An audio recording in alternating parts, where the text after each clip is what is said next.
របៀបនិយាយនៅកន្លែងទាំងអស់តែតកែចឹងនៅកំពង់ចាស់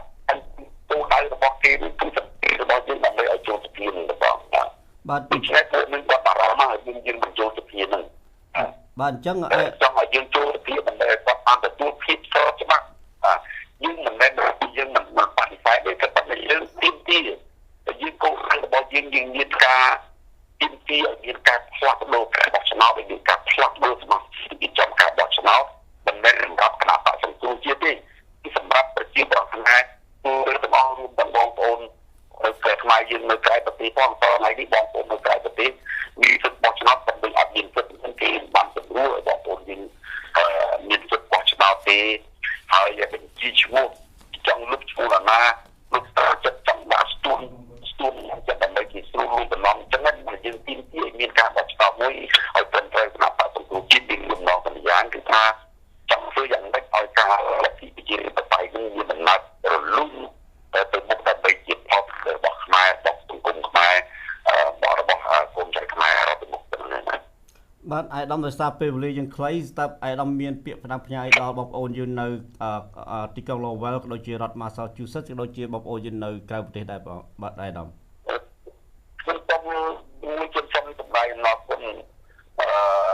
យ៉ាងច្រើនចំពោះបងប្អូនយើងនៅក្រៅប្រទេសមិនទៅទាំងនៅក្រុង Lowell Boston Lowell ជាអ្នកស្ដាប់ទាំងអស់ទាំងនៅគ្រប់ប្រទេសទាំងអស់គណៈបក្សសង្គ្រោះជាតិអាចរៀននេះបានអាចធ្វើសកម្មភាពបានដោយសារតែការគ្រប់គ្រងរបស់បងប្អូនយើងការគ្រប់គ្រងទាំងសភារៈអាយវត្ថុបន្តចិត្តទាំងអស់ទី1ទី2ខ្ញុំសូមជម្រាបថាអ្នកដែលធ្វើនេះគឺជាការរៀបចំរបស់ពួកកណ្ដាលអំណាចនឹងតែម្ដងគឺជាការទទួលខុសត្រូវរបស់រដ្ឋាភិបាលគឺជាការទទួលខុសត្រូវរបស់អាជ្ញាធរចុះនៅវែងអាជ្ញាធរខេត្តនិងរដ្ឋាភិបាលទាំងមូលទាំងអស់ដូចជាពួកនេះគឺខុសខើពួកនេះមិនអាចដឹកនាំសិទ្ធិបានទេពីព្រោះអ្នកដែលដឹកនាំសិទ្ធិគឺអ្នកដែលមានសិលធម៌ល្អមានទឹកចិត្តល្អដែលប្រទេសជាតិស្រឡាញ់ប្រជាប្រដ្ឋស្រឡាញ់ទីធម៌ពួកនេះមិនអាចធ្វើការរំទុកទេបានទេខ្ញុំយល់ថាការគ្រប់គ្រងរបៀបនេះមានការផ្លាស់ប្ដូរពីអត្តកៃបានហើយខ្ញុំសង្ឃឹមថាប្រធានទាំងក្នុងប្រទេសនិងក្រៅប្រទេសនឹងជួយដៃគ្នាធ្វើយ៉ាងណាបំបត្តិនឹងការគ្រប់គ្រងមួយដែលព្រីផ្សាយដែលគ្មានសិលធម៌មិនយល់ដែលហៅថាស្អីហៅថាលទ្ធិប្រជាធិបតេយ្យផងយើងដែលដឹកនាំសន្តិនឹងក្រមដំណើររដ្ឋធម្មនុញ្ញមួយដែលយើងមានឧបនាមលើកស្ទួយលទ្ធិប្រជាធិបតេយ្យនៅប្រទេសយើងបានបាទដូច្នេះសូមអរគុណចំពោះបងប្អូនរួមជាអ្នកអស់ទាំងនៅក្នុងប្រទេសនិងក្រៅប្រទេសបាទសូមអរគុណបាទអញ្ចឹងអាយដាមអស់ទូរស័ព្ទដៃសម្រាប់ចុចដាក់ព័ត៌មានជូនបងប្អូនយើងខាងក្រៅប្រទេសផងនិងអស់ទាំង iPad មួយទៀតមែនទេអាយដាមអត់ពីនេះនៅហ្នឹងគឺថាលេខទូរស័ព្ទដែលលោកប្រើមកហ្នឹងគឺខ្ញុំខ្ចីពីកូនដែលខ្ញុំកំពុងតែដោះស្រាយនឹងរកវិធីទៅកាត់ទៅជាមួយនឹងបងប្អូនយើងទៀតបាទអរគុណអាយដាមជំនួសថ្ងៃអាទិត្យពេលយើងជួបជុំគ្នាយើងខំពីវនីក្រែងបានថវិកាខ្លះជូនអាយដាមដើម្បីទិញទូរស័ព្ទថ្មីដើម្បីធ្វើជាដំណឹងផ្សព្វផ្សាយដល់ពួកយើងខាងក្រៅប្រទេសបាទចំពោះការគ្រប់គ្រងហើយអរគុណណាស់ការគ្រប់គ្រងកន្លងមកហើយសូមជឿថាពួកយើងនឹងធ្វើការគ្រប់គ្រងហើយបាទសង្គមជាតិតទៅទៀតដើម្បីយើងមានកម្មជាតិអាចធ្វើការ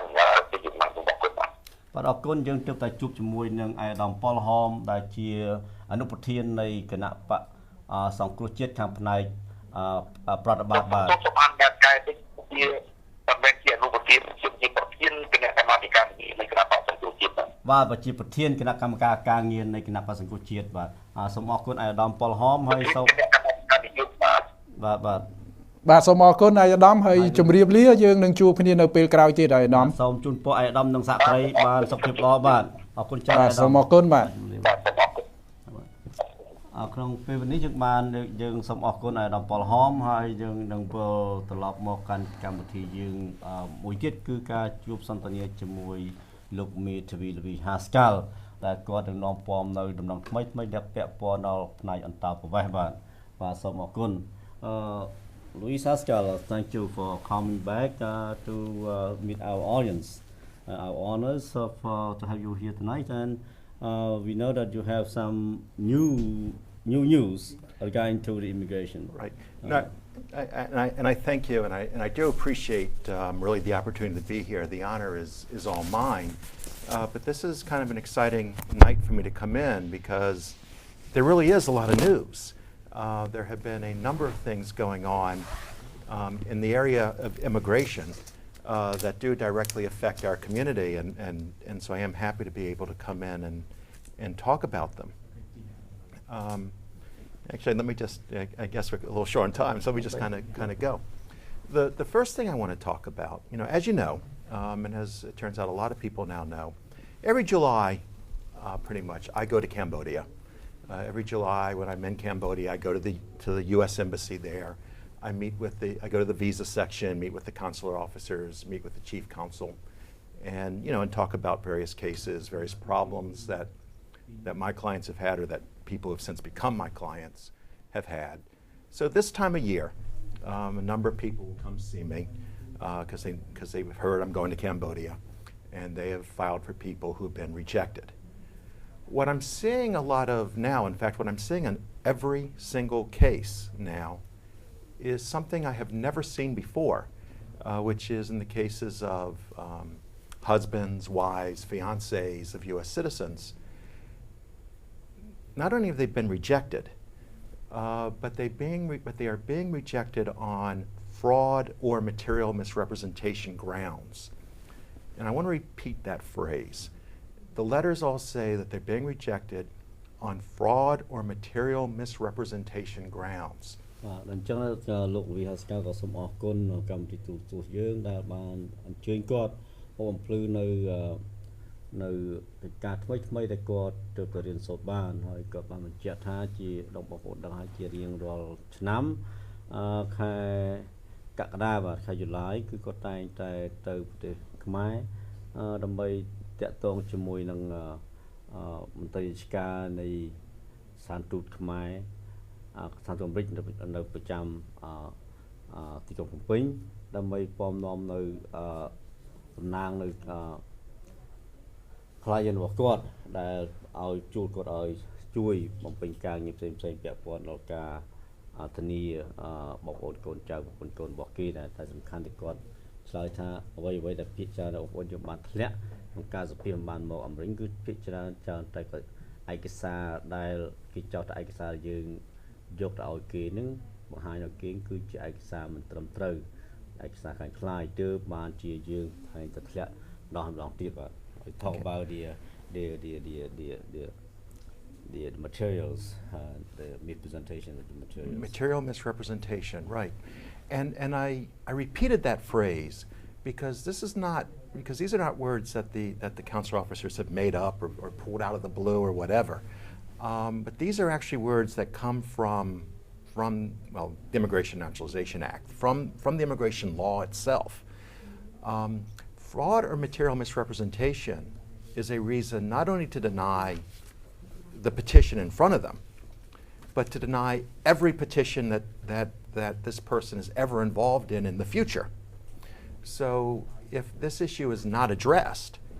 you can refile and refile and refile. You're going to get rejected and rejected without, I used an example when we were chatting earlier. Imagine that one of my guys goes to Cambodia,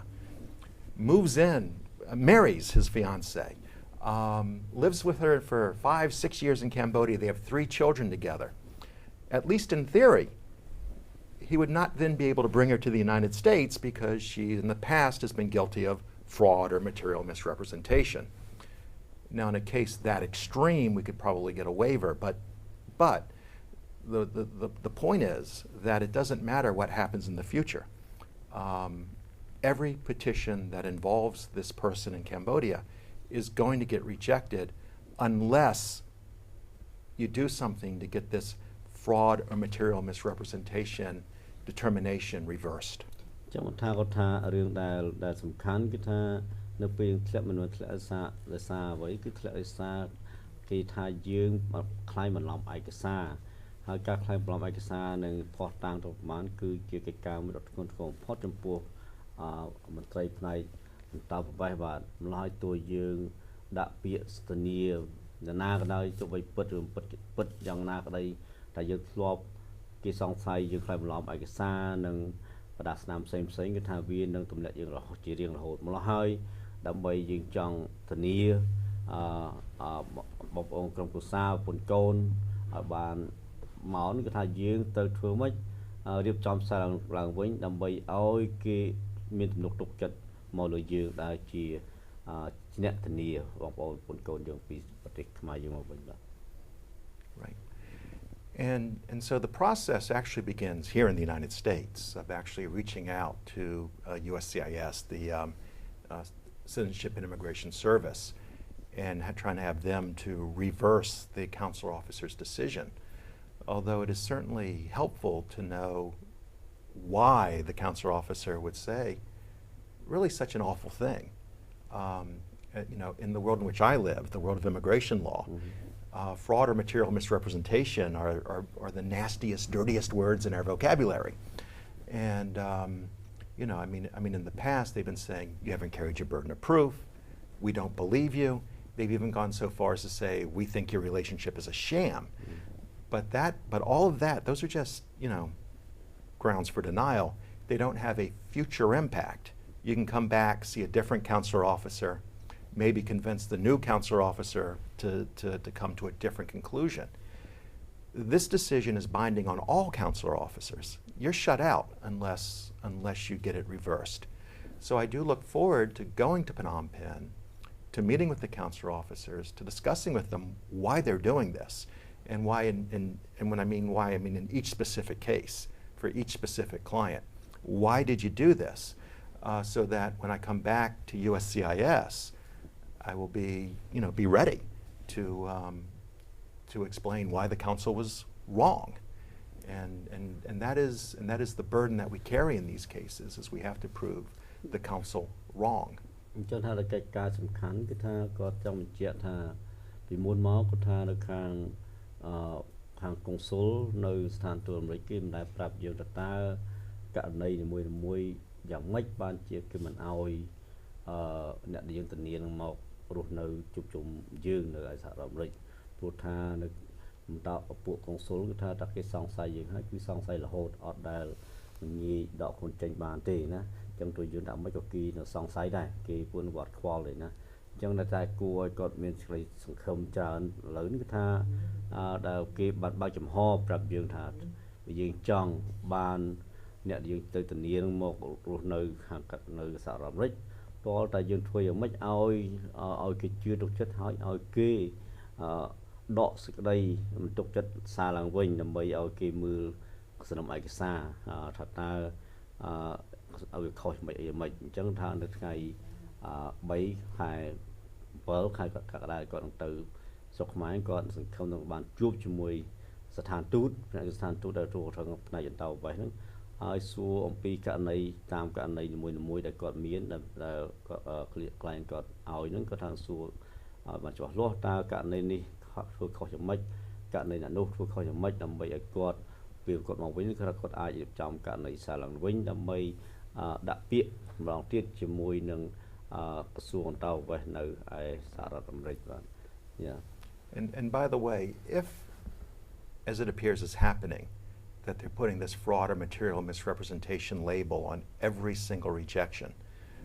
then that just makes it that much more important that you get it right the first time,